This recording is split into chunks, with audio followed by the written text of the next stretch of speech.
Good afternoon, everybody, and welcome to the Israel Brief brought to you by Lay of the Land. I'm Raylene Marks, your host, and we are continuing our ongoing special coverage of the escalation between Israel and the Palestinians. And before I get into today's headlines and an update about what is happening and what has been happening, I just wanted to take a moment to thank all of you from around the world for sending your messages that have kept us sane through a very, very difficult 24 hours. I also want to take a moment just to salute and pay tribute to the Israeli Defense Forces, the Israeli Air Forces, our emergency services personnel, our police force, our firefighters, often the unsung heroes, firefighters, our emergency medical response teams, and to the incredible people of this country from all sectors who have been unbelievably brave over the last 38 hours, starting from the first rockets on Monday night at 6 p.m. and carrying on until just moments ago when red alerts sounded in Ashkelon and Ashdod. That's very, very close to where I am in Modi'in. And many people have asked me, what are you guys feeling? What is it like in Israel at the moment? I think I can speak for many of us when I say we are exhausted, we are shaken, but we are not broken. We have taken hit after hit. Many of us feel angry that we have to endure this. And sometimes it's hard to hang on to our humanity, but hang on to our humanity we must, and we will, and prevail we will. So let's take a look at what has happened. Last night, from about 9 o'clock, a massive barrage of rockets were fired from the Gaza Strip into Israel, reaching the center of the country as far north as Herzliya, Kfar Saba, Tel Aviv. Many rockets fired across to where I am in Modi'in, Rishon LeZion, and 3/4 of the country was rocketed by terror entities within the Gaza Strip. This sent millions of us into our shelters, and of course the added trauma of hearing the sirens and the booms as our Iron Domes intercepted. And I just want to take a moment here to salute our special unit, our special battalions of Iron Dome soldiers. Yes, it is an incredible feat of technology, but it is still manned by the brave men and women of the Israel Defense Forces who are making sure that Israeli citizens are safe. And last night was not without its casualties. Many properties all over the country took direct hits, and several people were killed, including an Arab-Israeli father and his daughter. A 63-year-old woman was killed last night as well, and this morning a further civilian lost their life as a result of anti-tank missiles being fired from the Strip, which hit 3 civilians. 2 of them are still in critical condition. Now, last night, flights to Ben Gurion Airport, which is just very close here, were suspended. The airport was closed and flights rerouted to Cyprus. Some flights resumed, but at the moment all is quiet.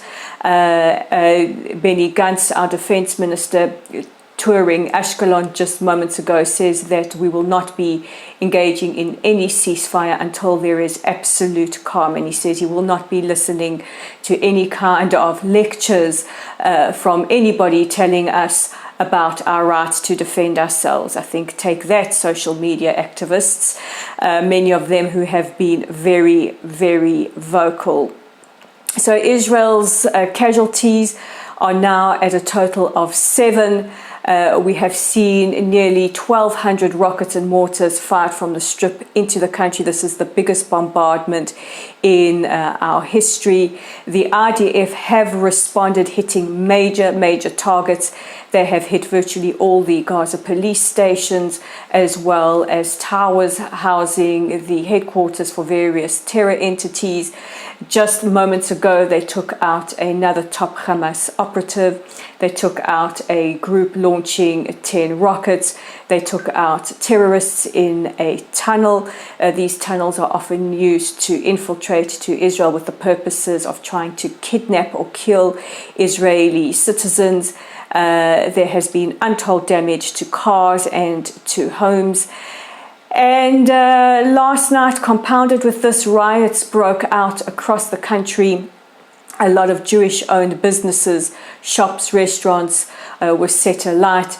In Lod, the city just down the road here, very close to the airport, it was particularly difficult in what is being described as the Kristallnacht of Lod. 3 synagogues were set on fire, the interiors desecrated, the Jewish-owned businesses set alight, some residences reporting Molotov cocktails thrown into their homes, similar riots breaking out in other places like Akko, Haifa. Somebody reported to me earlier today they were nearly lynched driving past al-Fahim, that is an Arab-Israeli city in the north. In Lod, the Prime Minister has sent extra battalions of police to try and maintain calm and has declared a state of emergency. Abbas Mansour, the leader of the Ra'am party, the Islamist party here in Israel, has been appealing for calm to return, but a very, very big sense of dis-ease and anxiety. From the international community, we have seen the United Nations express their concerns that this could flare up into a full-scale war following the massive bombardment on cities like Tel Aviv, Petah Tikva, Rishon LeZion, Modi'in, Herzliya last night. And we cannot forget for 1 second what the people of the south, what the people of Ashkelon have been enduring for the last 3 days. Egypt has tried to broker a ceasefire. This time it is Israel saying we are not going to agree to any ceasefire until calm is restored.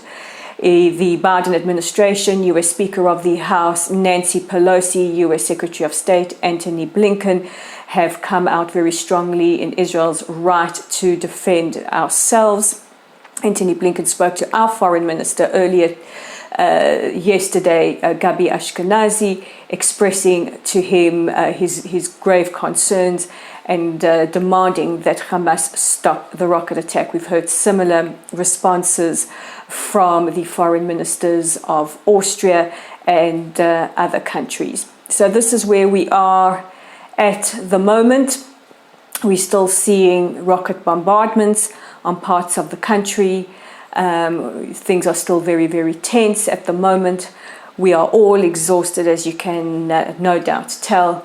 But we are very, very grateful, especially for the support. And we really want to appeal to you, whoever's watching this, whether you're watching this on Facebook or on YouTube, please share this out. I have been receiving a lot of reports that the mainstream media is not covering things accurately.